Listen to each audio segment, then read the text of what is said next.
True story of the three little pigs, as told by John Schneider, illustrated by Lane Smith.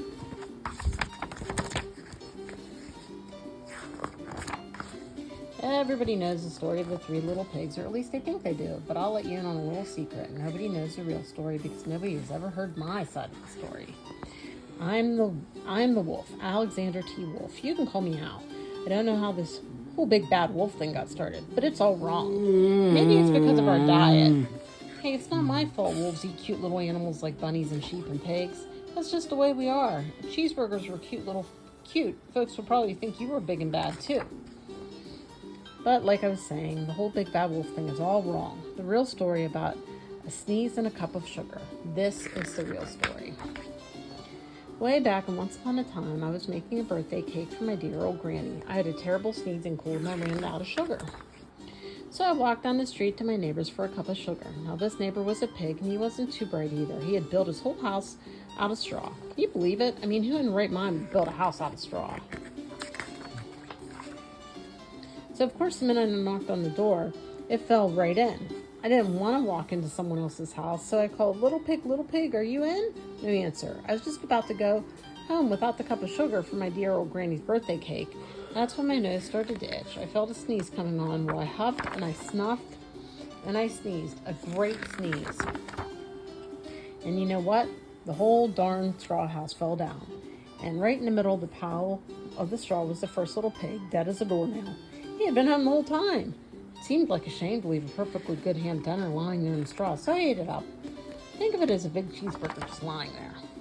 It's feeling a little better, but I didn't have my cup of sugar, so I went to the next neighbor's house. This neighbor was the first little pig's brother. He was a little smarter than I was. He had built his house of sticks. I rang the bell on the stick house. Nobody answered. I called, Mr.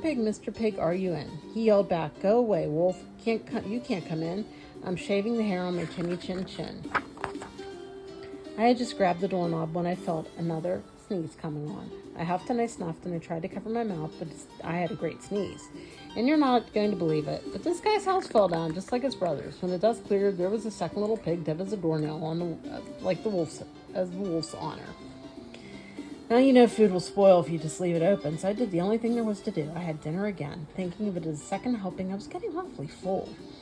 But my cold was feeling a little better, and I still didn't have that cup of sugar for my dear old granny's cake, so I went to the next door. This guy was the first and second little pig's brother. He must have been the brains of the family, because he built a house of bricks. I knocked on the brick house. No answer. I called, Mr. Pig, are you in? Do you know what that rude little porker answered? Get out of here, wolf. Don't bother me again.